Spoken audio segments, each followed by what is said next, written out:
I'm Spencer Linton, glad to have you with us for a special edition of live web chats here on Media Day. And to help us break down what we're going to see and when we're going to see it, we bring in senior coordinating producer Mikel, a man with a wealth of big-time television experience. So we're glad to have you in charge. What kind of things are we going to see today? Well, we're really excited, Spencer. First of all, we're excited to have you with us, so welcome aboard. It's great to be here.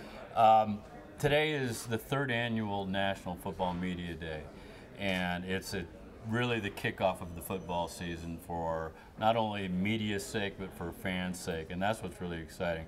BYU brings with it an inherent national football fan base, and so this is an opportunity for us to all celebrate the fact that football is just a little ways away, and it gets a chance to really crank up for it. So we're really excited about that. That's certainly something to look forward to during the dog days of summer media day to get everybody ramped up. What kind of developments? I mean, there have been so many good things that have been happening at BYU Broadcasting. Obviously, the implementation of this building a few years ago. You unleashed a beautiful graphics package last year. What's next for BYU Broadcasting? Well, we've got a lot of surprises, I think, coming in store, but you hit on it. What we want to do is we want to continually improve the product because this is so unique. No other university really has an outlet like BYU TV Sports that goes worldwide to BYU's fan base. And so we're continually looking at ways for us to improve the product, to launch new content, and that's probably the next thing that's coming is additional content. And we're going to make some announcements during Media Day today to give you a little bit of a tease to that you'll want to stick around and watch during the State of the Program that's coming up at 10 o'clock Mountain Time, 12 o'clock Eastern Time. You're going to see some surprises, and we're going to reveal some things that we have planned coming up, and so BYU fans and media alike will want to stick around and listen for those announcements. There you have it. You heard from the man in charge. Looking on your screen right now, you can see just a list of all of the things that we have going on today. Those times are Eastern, again, on BYU TV and BYUtv Sports.com.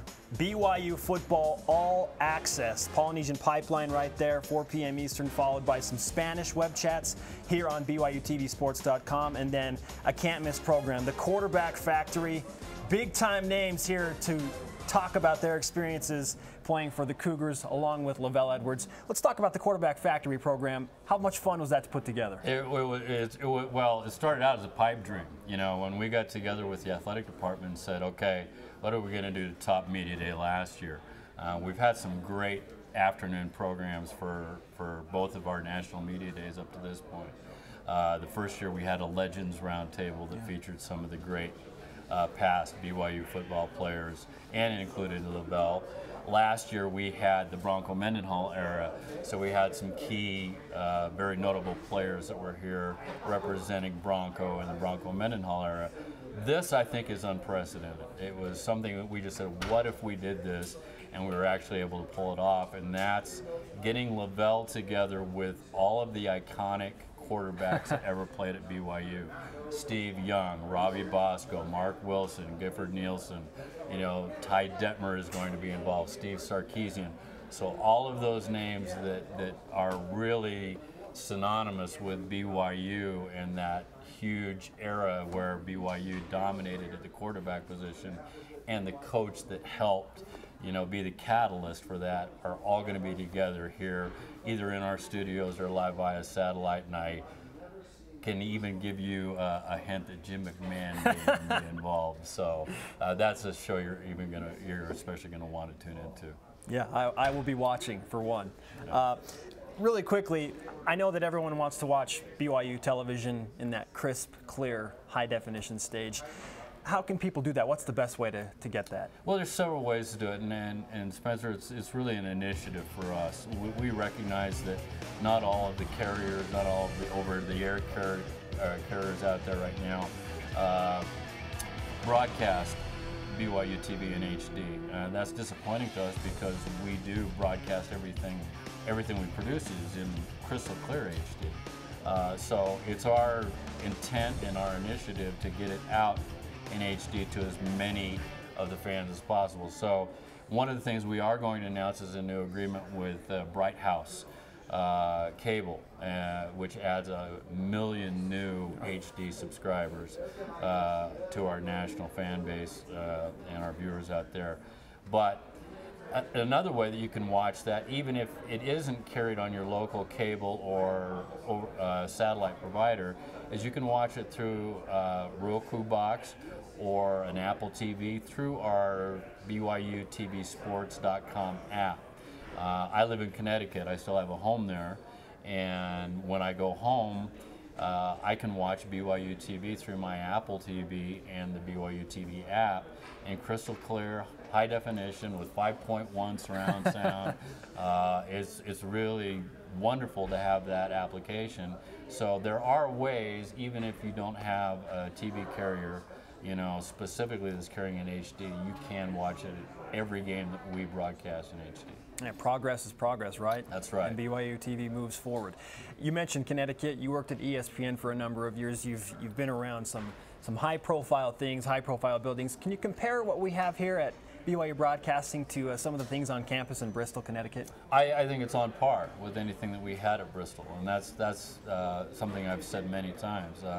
When I first arrived here, not having seen the building before, and I came in, it's probably serendipitous that we're talking about this because I actually came in as a contractor to help with the first National Media Day, not knowing that I was going to eventually take the full-time position here.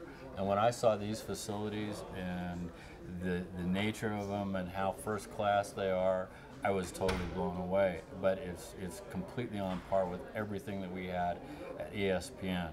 And for a university to have that type of resources, speaks a lot about what the mission is and the overall idea and mindset that the university has. And again, speaks to the fact that it's so unique. There's no other university that is doing this on this scope and at this level, and these resources that we have to do that just underlie the fact that this is not a fly-by-night thing. It's not something that's going to be a flash in the pan. This is something that is going to grow and expand because there is a need for it. There is an appetite for it.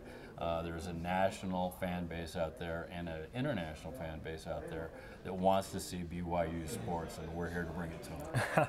We have a partnership with ESPN. How instrumental were you in developing that, having ties now with both sides? Well, I can say that I was involved because I had, feet in both sides of that. I like to say that I could speak both ESPN and BYU. I think ESPN recognized the value in that, and so they were kind enough to let me come out here as a contractor and work with BYU TV to help solidify this partnership, and it's a great collaborative partnership. I have many friends still at ESPN, and we have great discussions about how we can collaborate together, both on our live event telecasts and support programming, everything that we do. Trevor Maddich is going to be here from ESPN today. Ed Cunningham is going to be here from ESPN. Several executives from ESPN will be here. So this is, not just a paper partnership. This is an actual working, collaborative relationship, and we talk regularly, and we talk specifically about how we can work better together to, again, raise the bar on this product, both on ESPN's level and BYU TV's level. We've talked a lot about how you can watch and how BYU Broadcasting is getting better, but it's Media Day. So let's talk a little bit about football.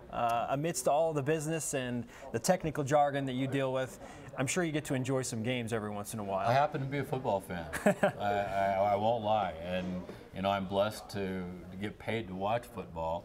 And, yeah, it's great. BYU football is something that I've always just absolutely loved from the very first time I walked into what was Cougar Stadium at the time and saw some of these greats that are going to be in-house today. I remember vividly watching Gifford Nielsen, who he probably doesn't remember this. He was my babysitter once upon a time. I won't remind him of that because of the age disparity, but yeah, he was literally my babysitter when I was growing up here in Provo. I've now learned something that I will never forget. Yeah. So to watch him on the field and then some of the other greats, including Steve Young, and then get in a position where I was actually producing those games back for the old Blue and White Network and then Sports West, and covering that, it was a dream come true, and it's still a dream come true. I'm still living that dream, literally, and to see how this has all evolved to, again, a complete independent national scope is really satisfying, thrilling to me personally. Do you have a favorite moment from the 2012 season, something that sticks out in your mind automatically? You know, the season was really fun to be a part of. One of the things I did was go out and help field produce our pregame shows and postgame shows from the away games. I loved being at Notre Dame. I wish we'd won that game. Yeah. Obviously, that would have made it even more sweet, but the tradition and the history that goes with Notre Dame and their hospitality, which is second to none, was a real highlight for me. But I would say my favorite moment of last year was the Poinsettia Bowl, and the way BYU dramatically and emphatically finished that season on such a high note against a former conference opponent made it even that much more satisfying. That really put a nice bow on the season, and I was thrilled to be there along with many other BYU fans to enjoy that.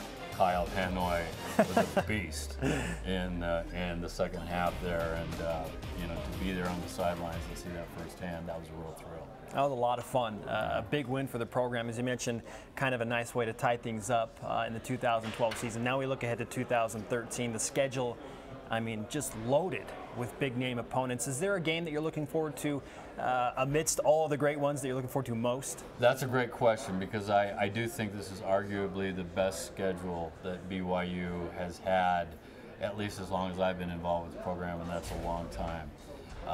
It's a scary schedule to a certain extent because of so many high-power programs that we're going to be facing this year, but it's exciting. The fact that we're going to start at Virginia, we will be playing Utah this year, Texas here, that huge tradition that comes with that program, and then some of the traditional rivalries with Utah State.